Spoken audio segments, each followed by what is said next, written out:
तो दोस्तों हाजिर है हम एक और धमाकेदार मूवी के साथ जो काफी पैसा वसूल फिल्म है। तो चलिए बिना किसी देरी के मूवी की शुरुआत करते हैं। शुरुआत में हम देखते हैं एक आशीष नाम के आदमी को जो धरती पर बने सैटेलाइट टावर को ठीक कर रहा था और इन सब में उसकी टीम और बाकी के लोग भी उसकी मदद कर रहे थे।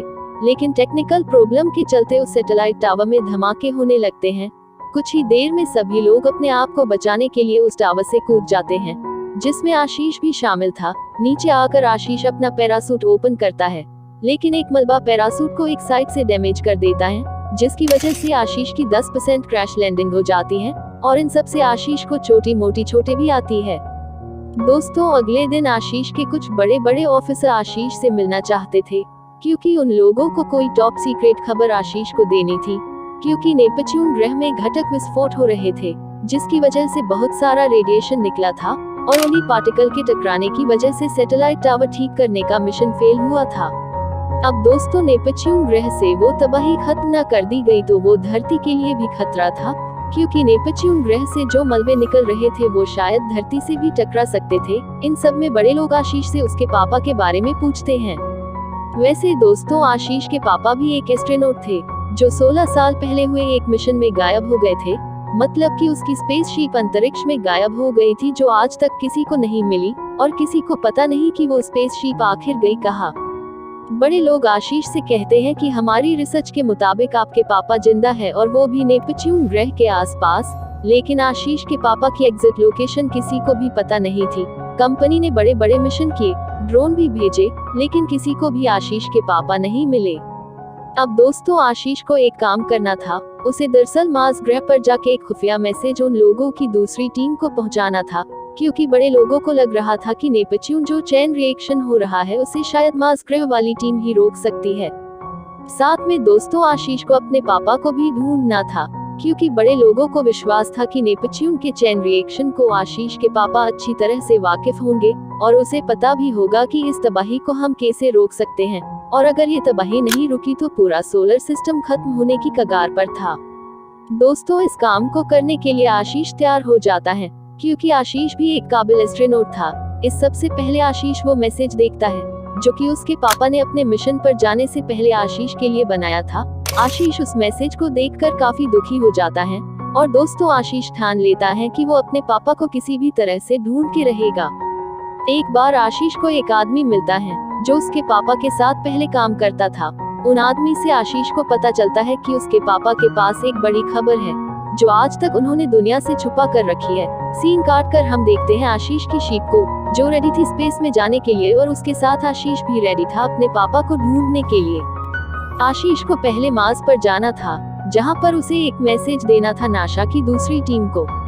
वैसे दोस्तों आशीष भी काफी नाराज था नासा वालों से, क्योंकि वो अपने पापा को गुम होने का जिम्मेदार नासा वालों को मानता था, क्योंकि नासा वालों ने कोशिश ही नहीं की थी आशीष के पापा को ढूंढने की, क्योंकि आशीष के पापा एक बेहतरीन एस्ट्रोनॉट थे और नासा वालों के लिए अपनी जी जान लगाकर पहले काम करते थे। वहां पर जाके आशीष दूसरी टीम के हेड को सीक्रेट मैसेज देता है। दोस्तों नेपच्यून की तबाही अब मार्स ग्रह तक पहुंच चुकी थी, क्योंकि नेपच्यून के रिएक्शन से टूटे हुए टुकड़े अब मार्स ग्रह पर भी अपनी आतिशबाजियां बरसाने लगे थे।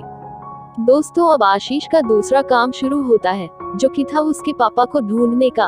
आशीष अपने साथियों के साथ निकल चुका था अपने पापा को ढूंढने के लिए। दोस्तों आशीष अब वो काम करने जा रहा था जिसे नशा के बड़े बड़े एस्ट्रोनॉट नहीं कर सके थे। दोस्तों थोड़ी देर में नशा वालों को एक मैसेज मिलता है जो आशीष के पापा की ओर से इन सभी लोगों को मिला था। आशीष के पापा ने अपने सारे सिग्नल्स तोड़ दिए थे। इन सब से नासा वालों को लग रहा था कि आशीष के पापा अब किसी से भी मिलना नहीं चाहते। वैसे दोस्तों ये नासा वालों की पॉलिसी के खिलाफ था, क्योंकि नासा का कोई भी एस्ट्रोनॉट अपना सिग्नल नहीं तोड़ सकता था। अगर कोई ऐसा करता तो उसे खत्म कर दिया जाता। आशीष को भी अब ऑर्डर मिला था अपने पापा को मार देने का, जिसे सुनकर आशीष के पैरों के तले जमीन खिसक चुकी थी। दोस्तों ये ऑर्डर टॉप सीक्रेट था, इसीलिए आशीष के साथियों को भी इन सब के बारे में कुछ पता नहीं था। दोस्तों थोड़ी ही देर में आशीष की शीप स्लो डाउन होती है, क्योंकि दूसरी शीप से उन लोगों को कोई सिग्नल मिला था। आशीष अपने पापा को मारना नहीं चाहता था, इसीलिए वो वापस मार्स ग्रह पर जाके इस मिशन को खत्म करना चाहता था। लेकिन नासा वालों के कहने पर उस शीप के पायलट आशीष की एक नहीं सुनते और शीप को वहां रोक देते हैं। आशीष की शीप के पायलट सामने वाली शीप से कांटेक्ट करने की कोशिश करते हैं, लेकिन उस शीप से इन लोगों का कोई कांटेक्ट नहीं हो पाता। इसीलिए एक पायलट डिसाइड करता है कि वो उस शीप तक स्पेस वॉक करके जाएगा और पता लगाएगा कि आखिर क्या लोलमटी चल रही है। पायलट उस शीप के डोर तक पहुंच जाते हैं और वापस उस शीप से कांटेक्ट करने की कोशिश करते हैं, लेकिन तब भी उस शीप से कोई रिस्पांस नहीं आ रहा था। इसीलिए वो दोनों उस शीप का डोर ओपन करके अंदर जाना ही सही समझते हैं। दोस्ती पायलट को अच्छी तरह से पता था कि ये आशीष के पापा की ही शीप है, जो 16 साल पहले गुम हो चुकी थी। इसीलिए दोनों पायलट उस शीप के अंदर आशीष के पापा को ढूंढ रहे थे। दोनों में से एक आशीष भी था, जो उस बड़ी शीप के अंदर अपने पापा को ढूंढ रहा था। कुछ ही देर में उस शीप के अंदर एक चिंपांजी मिलता है इन दोनों को, जो इन दोनों पर हमला करने लगा था। चिंपांजी ने दोस्तों आशीष के साथ वाले पायलट को घायल कर दिया था और वो आशीष को मारे उससे पहले आशीष उस चेम्बर का दरवाजा बंद कर देता है। आशीष उस चेम्बर का प्रेशर इतनी हद तक बढ़ा देता है जिसकी वजह से चिंपांजी उसी चेम्बर में डिस्ट्रॉय हो जाता है। आशीष अपने साथी पायलट को लेकर वापस अपनी शीप में आता है, लेकिन दोस्तों तब तक वो बेचारे पायलट की मौत हो चुकी थी। सारे लोग उस पायलट की डेड बॉडी को स्पेस में ही छोड़ देते हैं। आशीष दोस्तों अब ये मिशन एबॉर्ट करना चाहता था, इसीलिए उस शीप में हुई सारी बातें आशीष नासा वालों को बताता है। नासा वाले आशीष की बातों पर सहमति जताते हैं और मार्स ग्रह पर जाने की आशीष की बात पर एग्री करते हैं। दोस्तों आशीष को एक बात का बहुत बड़ा दुख भी था, क्योंकि वो अपने पापा के इतना पास जाकर भी अपने पापा से नहीं मिल पाया था। दोस्तों अब नासा वाले अब दिमाग लगाते हैं और इन सब में वो आशीष को चारा बनाते हैं और आशीष के जरिए आशीष के पापा से कांटेक्ट करने की कोशिश करते हैं। वो सभी इस उम्मीद में बैठे कि आशीष के पापा शायद अपने बेटे को सारी खुफिया जानकारी दे दे। दोस्तों कंपनी के कहने के मुताबिक आशीष एक मैसेज भेजता है अपने पापा को, जिसमें ये था कि कंपनी आपको सही सलामत वापस पृथ्वी पर लेकर आएगी, लेकिन उन सबसे पहले नेपच्यून ग्रह की सारी खुफिया जानकारी आपको कंपनी तक पहुंचानी होगी। दोस्तों आशीष हर दिन अपने पापा को मैसेज भेजता था, लेकिन एक बार उसके पापा का रिप्लाई आशीष को नहीं आया था और इन सब की वजह से आशीष काफी इमोशनल हो चुका था और अपने पापा से थोड़ा नाराज भी। दोस्तों आशीष अब इन सारे चीजों से हार चुका था, इसलिए वो ये सब काम छोड़कर पृथ्वी पर वापस जाना चाहता था, लेकिन फिजिकल रिपोर्ट में आशीष उन दिनों स्वस्थ नहीं था, इसलिए कंपनी उसे वापस पृथ्वी पर आने की इजाजत नहीं देती।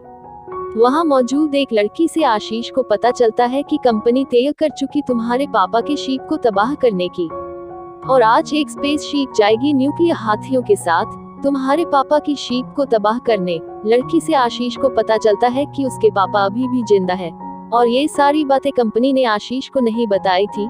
दोस्तों लड़की आशीष के पापा की एक क्लिप दिखाती है जो 16 साल पहले उस मिशन की थी, जिसमें वो सभी डीप स्पेस में चले गए थे और वहां पर ऐसा रेडिएशन था कि कमजोर लोगों की मौत होती जा रही थी।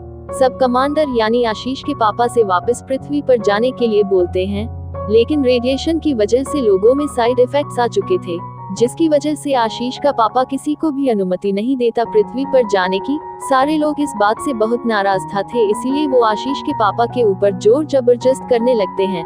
आशीष के पापा को पृथ्वी बचानी थी, इसीलिए वो सारे लोगों को एक हाई प्रेशर वाले कमरे में मौत की नींद सुला देता है, क्योंकि दोस्तों आशीष के पापा के पास और कोई चारा भी नहीं था। सारे लोग इन्फेक्टेड थे, इसलिए आशीष के पापा ने डिसाइड किया था कि वो डीप स्पेस में आगे बढ़ेंगे और अपनी शोध खोज शुरू रखेंगे, क्योंकि वो लोग पृथ्वी के लिए खतरा बन चुके थे। अगर वो लोग पृथ्वी पर आते तो आम लोगों की सेहत पर भी बुरा असर पड़ता। दोस्तों जिस लड़की को हम देख रहे हैं उसके माता पिता भी उस मिशन में आशीष के पापा के साथ थे, लेकिन वो भी पृथ्वी पर आना चाहते थे, इसलिए आशीष के पापा ने उन दोनों को भी मार दिया था।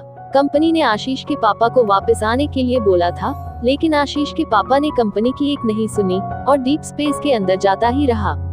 आशीष के पापा की वजह से कई मासूम लोगों की जान गई थी, इसलिए आशीष के ऊपर अब गुस्सा मंडरा रहा था। लड़की की मदद के जरिए आशीष निकल चुका था अपने पापा तक पहुंचने के लिए। दोस्तों अब आशीष अपने पापा को वहां पर मार देगा या फिर जिंदा वापस लाएगा, वो सब हम आगे देखेंगे। लड़की के सहारे आशीष मार्स ग्रह पर पड़ी एक स्पेस शीप तक पहुंच चुका था। दोस्तों आशीष जैसे ही शीप को लॉन्च करता है, तभी कंपनी उसे वहां रुकने का ऑर्डर देती है, लेकिन आशीष उन लोगों की एक नहीं सुनता। शीप के अंदर कुछ एस्ट्रोनॉट थे जो आशीष को रोकने की कोशिश करते हैं, लेकिन आशीष उन लोगों को भी मार देता है। दोस्तों आशीष भी शीप के सारे सिस्टम ऑफ कर देता है ताकि कंपनी वाले उसे ट्रैक ना कर पाए। दोस्तों सीन काट कर हम देखते हैं कि अभी तक 80 दिन बीत चुके थे और आशीष उस शीप के अंदर ही था। अभी तक उसे अपने पापा की शीप नहीं मिली थी जो पहले नेपच्यून ग्रह के बाजू में देखी गई थी। इतने दिन बीत जाने के बाद आशीष को अपने आप से घिन आने लगी थी क्योंकि आशीष ने भी अपने पापा की तरह कुछ बेकसूर लोगों को मार डाला था। कुछ दिनों बाद आशीष परफेक्टली नेपच्यून प्लेनेट के पास पहुंच जाता है। आशीष उस प्लेनेट का राउंड लगाने का डिसीजन लेता है क्योंकि उसे पता था कि उसके पापा की शीप यहीं कहीं होगी। और दोस्तों आशीष का ये डिसीजन उसे काम भी आता है क्योंकि कुछ ही पलों में वो देखता है एक लाइफ को जो उसके पापा की शीप से निकली हुई थी। आशीष उसके अंदर जाकर देखता है कि एक लाश वहां में तैर रही थी। आशीष आगे जाकर अपने पापा को ढूंढता है। जरा दोस्तों देखिए एक बार। दोस्तों तभी एक आवाज आती है उस लाइफ बोट के अंदर से जो कि आशीष के पापा की थी। आशीष देखता है कि उसके पापा अभी तक जिंदा हैं और सही सलामत है। आशीष अपने पापा को देखकर इमोशनल हो जाता है। आशीष अपने पापा को कहता है कि मैं आपको वापस ले जाने के लिए आया हूँ, लेकिन आशीष के पापा वापस आने से साफ साफ इनकार कर देते हैं। दोस्तों आशीष के पापा स्पेस में नई नस्ल को ढूंढ रहे थे, यानी कि एलियन, जिसे आज तक कोई ढूंढ नहीं पाया था। आशीष के पापा ने ठान लिया था कि वो एलियंस को ढूंढ कर ही रहेंगे। आशीष अपने पापा को अपनी स्पेस शिप तक के जाना चाहता था क्योंकि उसके पापा की लाइफ बोट अब खराब हो चुकी थी और वो जरा सा भी आगे की ओर नहीं बढ़ सकती थी। स्पेस में आशीष के पापा अपने आप को आशीष से दूर करने की कोशिश करते हैं क्योंकि वो वापस पृथ्वी पर जाना नहीं चाहते थे, लेकिन आशीष अपने पापा को जोर से पकड़ कर रखता है ताकि उसके पापा स्पेस में गुम ना हो जाए। आशीष अपने पापा से बहुत प्यार करता था, इसलिए वो उसे वापस ले जाना चाहता था। आशीष के पापा उसे कहते हैं मेरी आखिरी इच्छा है इस अनंत स्पेस में मरने की, इसलिए तुम मुझे छोड़ दो। आशीष अपने पापा की आखिरी इच्छा पूरी करने के लिए अपने पापा को आजाद कर देता है। आशीष काफी दुखी था क्योंकि अब वो अपने पापा से कभी नहीं मिल सकता था, लेकिन उसे एक बात की खुशी थी कि मरने से पहले उसने अपने पापा को देख लिया था। आशीष अपने पापा की शीप तक जाता है क्योंकि नेपच्यून के रिएक्शन की सारी जानकारी उसी के अंदर थी। आशीष उस शीप में कुछ प्रॉब्लम थी उसे ठीक करता है और अब आशीष तैयार था उस शीप को पृथ्वी तक ले जाने के लिए क्योंकि उस इंफॉर्मेशन के जरिए ही दुनिया बचाई जा सकती थी। दोस्तों अब तक 800 दिन बीत चुके थे, तब जाकर आशीष वापस पृथ्वी तक पहुंचा था। वहां पर जाकर कंपनी के लोग आशीष को बचा लेते हैं क्योंकि आशीष काफी थक चुका था। कंपनी भी आशीष के काम से बहुत खुश थी क्योंकि आशीष के जरिए उन लोगों को वो जानकारी मिली थी जिसे आज तक आशीष के अलावा और कोई हासिल नहीं कर पाया था। अब दोस्तों वो जानकारी क्या है वो तो हमें पता नहीं क्योंकि यहाँ पर मूवी एंड हो जाती है।